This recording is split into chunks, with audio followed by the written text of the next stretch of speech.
حتى أنا بحالي بحالكم كنت كنتسحاب بلي راه هاد الشطابة اللي كتشوف قدامكم راه الداخل ديالها كاين شي حد هو اللي كيتحكم بها، ولكن فاش شفت هاد الفيديو هذا صافي تما عرفت بلي راه كاينة شي حاجة ماشي هي.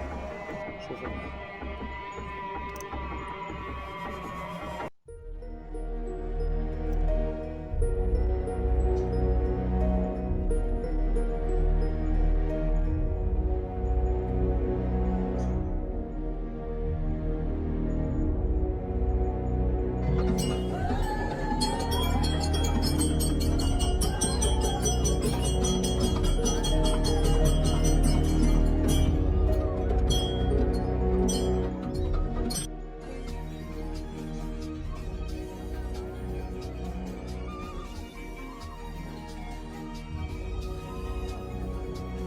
اللي عنده شي فكرة على هذا الموضوع هذا كيعرف كيفاش كيخدموا داكشي هذا يكتب لي في الكومونتير.